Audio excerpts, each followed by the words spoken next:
Ang Switzerland ay kilala sa kakaibang sistemang pang-ekonomiya at itinuturing na mayaman sa buong mundo na makikita rin sa mga pangunahing datos ng ekonomiya. Ang Switzerland ay tahanan ng pinakamayamang tao sa mundo. Ang bansa ay kilala sa mahal na export at world-class na sektor ng pananalapi na tumatanggap ng mayayamang kliyente. Sinusuportahan ito ng kanilang neutralidad na lalong nagpapamisteryo sa lugar kung saan nagaganap ang mahahalagang desisyon sa likod ng saradong pinto.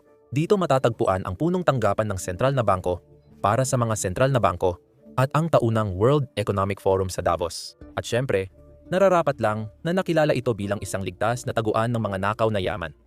Pero sa likod ng pandaigdigang reputasyong ito, may totoong ekonomiya na may totoong mga tao. At ang katotohanan ay hindi mahiwaga ang Switzerland. Walang likas na espesyal sa bansang ito na dahilan kung bakit ito ang pinakamayamang pangunahing ekonomiya sa mundo. Mas naging interesante ito. Tagumpay ng Switzerland ay hindi dahil sa swerte. May mahahalagang hamon din silang hinarap. Sa teorya, maraming matututuhan ang ibang ekonomiya rito. Pero hindi ibig sabihin na nararanasan din ng karaniwang tao sa Switzerland ang tagumpay na nakikita sa mundo. At ang mga nangunguna nitong industriya sa mundo ay hindi rin ligtas sa problema. Sa katunayan, kitang-kita na nagsisimula na silang mawalan ng kinang. At sa mga industriya kung saan napakahalaga ng reputasyon, maaaring masamang senyales ito. Para maintindihan ang ekonomiya ng Switzerland, kailangan nating sagutin ang mahahalagang tanong. Paano nito napaunlad ang mga dekalidad na industriya? Napapakinabangan ba ng karaniwang Swiss ang mga industriyang ito araw-araw? At ano ang mangyayari sa bansa kung bumaliktad ang pandaigdigang reputasyon nito? Kadalasang hindi masagana ang mga bansang walang daan sa dagat at kakaunti ang likas na yaman tulad ng langis. Ang kakayahan ng Switzerland na maging sobrang yaman ay hindi kailanman dahil sa uri ng pagmimina na gaya ng sa Venezuela, kundi dahil sa tuloy-tuloy na pakikipagtulungan sa mga kalapit bansa nito. Noong una, madalas na kailangang lumabas ng mga tao ng bansa upang makahanap ng disenteng kita. At kadalasan ay nagtrabaho sila bilang mga bayarang sundalo. Noong lumang Swiss Confederacy, kumita sila sa pamumuno ng mga kalapit na monarka at pinigilan ang pananakop. Ngayon, ang Swiss Guard pa rin ang nagbabantay sa Santo Papa. Taliwas sa ulat na mayaman na ang Switzerland noong maagang ika-20 siglo tunay na nagsimula ang malaking pag-unlad nito noong ikalawang digmaang pandaigdig. Ang dahilan nito ay niyakap ng pamahalaan ng Switzerland ang pagiging neutral, na nagsilbing kanlungan ng napakaraming pera at nagbigay ng mga pangangailangan sa sinumang may sobrang ari-arian.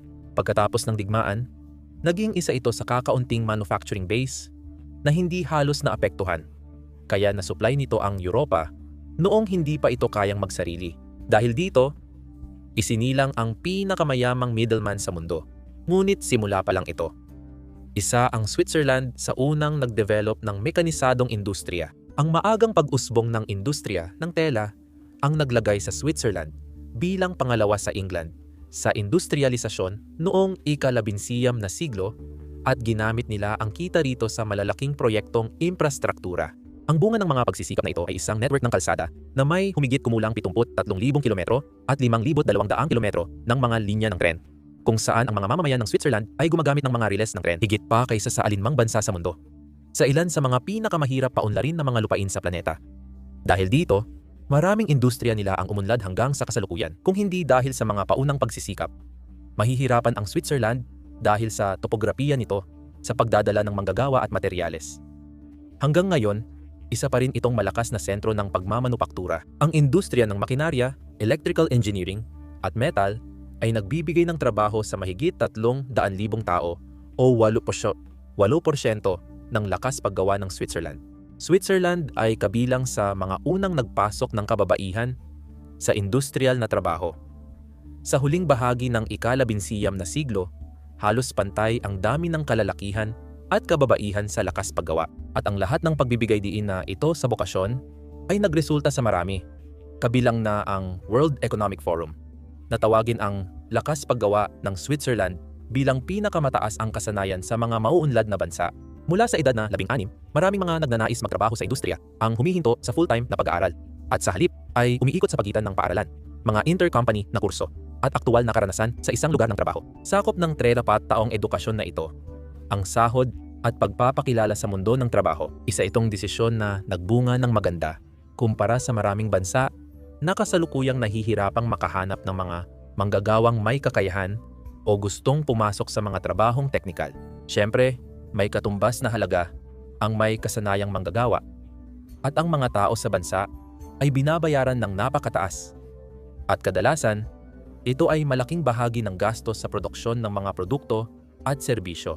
Kasama rin sa mga mataas na kita na ito ang kabuang sahod, mga kontribusyon sa lipunan na binabayaran ng employer, pati na rin ang iba pang gastusin tulad ng propesyonal na edukasyon, pagsasanay at pagre-recruit. Noong 2020, umabot sa 75 kada oras ng trabaho sa lahat ng negosyo sa sekundarya at tersyaryo. Dahil sa mataas na gastos sa paggawa, hindi kayang tapatan ng mga Swiss ang presyo ng karaniwang produkto. Pero hindi rin nila ito gusto. Ang kawalan nila ng kompetisyon sa presyo ang dahilan kung bakit sila isa sa pinakamayamang ekonomiya sa mundo. Ang Switzerland ay tunay na makapangyarihan pagdating sa mga dekalidad na produkto. Gumagawa sila ng lahat mula sa world-class na makinaryang pang-industriya hanggang sa world-class na mga relo na naibebenta nila sa napakataas na presyo dahil sa mataas na antas ng kaalaman sa industriya. Sa mga maunlad at mataas kitang ekonomiya, ang pagmamanupaktura ay nagbibigay ng 25% ng gross domestic product kahit karaniwang inuugnay ito sa mga gitnang kitang bansa. Kumita sila ng mahigit $30 bilyon sa pag-export ng compound at relo na gawa sa base metal. Karaniwan, naiisip agad ng tao ang mga relong mas mahal pa sa kotse. Kapag naiisip nila ang mga Swiss na produkto, hindi pa iyon ang pinakamalaki o pinaka-technical nilang export. Ang kanilang mga makinarya ang tunay na pinagkakakitaan. Ang kanilang mga computer numerical control gaya ng Swiss type or Swiss automatic lathe ay kayang gumawa ng maliliit na piyesa ng may precision at accuracy. Ang panoorin lang sila ay isa sa pinaka-nakapagpapakalma at pinaka-nerdy na tanawin sa lahat ng panahon. Handang gumastos ang mga organisasyon sa makinaryang magpapabuti sa paggawa at mababawi naman sa dami ng ulit ng paggamit. Ang industriya ng makinarya sa Switzerland ay maaaring maningil ng malaking dagdag bayad para sa kanilang mga produkto na nangangahulugang mas mataas ang sahod ng mga Swiss dahil sa kalidad sila nakikipagkumpetensya, hindi sa presyo, na tumutulong mapanatili ang kanilang katayuan bilang isang bansang may mataas na kita. Naiiwasan din nito ang problema ng pagiging isang bansang walang baybayin. Karaniwan, pinapataas nito ang gastos sa kalakalan dahil hindi agad mailalagay ang mga kalakal sa mga barko na pinakamurang transportasyon sa malayo. Problema ito para sa ekonomiyang gumagawa ng pangunahing produkto na mababa ang tubo. Halos kahit saan, lalo na sa China, pwedeng gawin ang toaster, kaya bibilhin ng tao ang pinakamura na naglalagay ng matinding presyon sa gastos sa pagpapadala at paggawa. Ang isang Rolex ay maari lamang gawin sa Suwisa, kaya maari silang maningil ng malaki. At ang gastos sa paggawa at pagpapadala ay halos hindi na mahalaga sa kabuuang presyo ng produkto. Ngayon, karamihan sa ibang mga bansang walang baybayin sa mundo ay nahihirapan dahil sa matinding kahirapan. Kaya ang estratehiyang ito ng mataas na tubo sa pag-export ay parang isang bagay na makakatulong din sa kanila. Sa kasamaang palad, talagang gumagana lang ito sa Suwisa dahil napakalaki ng kanilang naging kalamangan simula pa lang. Inabot ng mga siglo ang pagbuo ng makinarya, pagsasanay ng manggagawa, at pagtatayo ng infrastruktura para umunlad ang kanilang industriya. Kung hindi naging maagang industrialisado ang Suwisa at nasa tamang posisyon matapos ang digmaan sa Europa, malamang hindi kasing uunlad ang mga industriya nito ngayon. Ang yaman ay nagdadala ng yaman, kaya nagawa ng Suwisa na mag-invest ng matagal. Bukod dito, kaya ng Suwisa magdala ng mga eksperto at mabayaran sila ng mas mataas kaysa ibang lugar. Hindi pa kasama dito ang pinakamalaking yaman ng Suwisa, mapagkakatiwalaang kapaligiran o tamang uri ng mapagkakatiwalaan. Ang bansa ay binubuo ng mga kanton na nagsisilbing mga sariling namumunong unit. Pinamumunuan din ito ng isang konseho kung saan ang mga desisyon ng pinuno ng estado ay ginagawa ng isang komite. Siyempre, ibig sabihin nito ay napakabagal ng pagbabago at nakakainip ang burokrasya. Pero ito mismo ang hinahanap ng mga taong nagnenegosyo sa Suwisa. Gusto nilang siguraduhin na hindi magbabago ang lugar ng kanilang negosyo, kahit para sa kapakanan ng mamamayan. Ang katatagan at seguridad ay mahalagang bahagi ng kayamanan ng Suwisa na dapat talakayin pa. Ang bahagi na binabantayan ng mga mamamahayag, YouTuber, at halos lahat ng tao. Ito ay ang pagbabangko at mga serbisyong pinansyal. May mahabang kasaysayan ang Suwisa pagdating sa pagbabangko, na nagsimula pa sa katotohanang ang bansa ay parang idinisenyo talaga na parang isang vault na may likas na proteksyon mula sa ibang bahagi ng Europa. Naging ligtas itong taguan ng mga kaharian para itago ang kanilang ginto at isagawa ang kanilang pananalapi sa isang lugar na napakahirap pasukin. Lalong lumala at bumilis matapos ang ikalawang digmaang pandaigdig. Hanggang ngayon, isa pa rin ang Switzerland sa pinaka-depensadong bansa, kahit napapaligiran ng mapayapang kapitbahay. Sinasabing mahusay na armado ang kanilang mamamayan at malapit sa hangganan ng Alemanya. Handang pasabugin ang mga riles ng tren at lagusan ng highway kung kailangan. Bukod pa rito, puno ang bansa ng libu-libong bunker sa bundok na maaaring may o walang ginto na hindi alam ang pinagmulan. Marami sa mga Cold War na pag-iingat ay tinatanggal na. Gayunpaman, ang depensa ng Switzerland sa kabuuan ay talagang kahanga-hanga pa rin. At ang reputasyon nito bilang isang bansa na parang kuta ay nananatili hanggang sa kasalukuyan. Ito ang tahanan ng bangko para sa pandaigdigang pag-aayos, na siyang sentral na bangko ng mga sentral na bangko at responsable sa pagko-coordinate ng mga international na paglilipat ng pondo sa pagitan ng mga bansa. Nasa Switzerland ang punong tanggapan nito sa parehong dahilan kung bakit maraming transaksyon sa pananalapi ang ginagawa sa Switzerland. Pinagkakatiwalaan ito ng mga tao at pinanghahawakan nila ang kanilang matagal ng tradisyon. Hindi ito kumakampi. Kadalasan, bihira ang bansang gumagawa ng pareho. Pinagkakatiwalaan ng tao ang sistema ng United States, pero malinaw na pumapanig ito. Ang Switzerland ay kilala rin sa kasaysayan na hindi kumakampi sa mga issue sa batas, pero hindi rin nakikipagtulungan ang bansa sa mga autoridad ng ibang bansa matapos itago ang maruming pera sa kanilang mga Swiss bank. Halimbawa nito ang Blocking Statute ng Switzerland, Artikulo 271 ng Swiss Criminal Code, na nagbabawal sa opisyal na gawain para sa banyagang autoridad sa Switzerland. Kasama dito ang pagkuha ng ebidensya, investigasyon ng saksi, at paghahatid ng dokumento para sa dayuhang kaso kahit sa paglalarawan pa lang. Malinaw na sa pagsubaybay sa daloy ng pera, kahit pansamantala, lahat ng daan ay magtatapos sa hangganan ng Switzerland. Nagbabago na ito dahil sa international pressure. Kaya napipilitang makipagtulungan ang Switzerland sa ibang bansa at hindi na ito ligtas na taguan na ipinakita sa pelikulang Wolf of Wall Street. Hindi rin lahat ay kriminal gaya ng sa Hollywood, dahil marami pa ring lehitimong serbisyong pinansyal sa Switzerland. Pero ang sobrang pagtuon sa sektor ng pananalapi ay hindi laging maganda. Madalas nitong iniiwan ang ekonomiya na mahina kung masyadong pinapaboran ang industriyang ito. Noong nakaraang taon, bumagsak ang Credit Suisse, ang ikalawang pinakamalaking institusyong pinansyal sa bansa, na nagdulot ng takot sa ekonomiyang kilala sa katatagan nito. Ang mga pagbabago sa board ng Credit Suisse, matapos ang mga iskandalo ng Greensill at Archegos, ay nagdulot ng pagkawala ng mahalagang kaalaman. Kaya hindi natugunan ng board ang mga kakulangan nito, kahit na may mga buffer, na nagresulta sa hindi magandang kultura ng pamamahala ng panganib sa loob ng institusyon. Dagdag pa rito, kahit dito, may mga lumalabas pa ring maduduming transaksyon. Kaya masasabi nating, sa madaling salita, magkahalo talaga ang sitwasyon. Paglalaban ng pera para sa gang sa Hapon, trafficker sa Bulgaria, at kickback sa Mozambique. Pag-iwas sa buwis na kinabibilangan ng mga superpower tulad ng Estados Unidos, paniniktik sa mga dating empleyado sa sarili nilang teritoryo, pakikitungo sa mga diktador sa Afrika, at pagbibigay ng trabaho kapalit ng mga kasunduan sa negosyo sa mga opisyal ng China sa Hong Kong.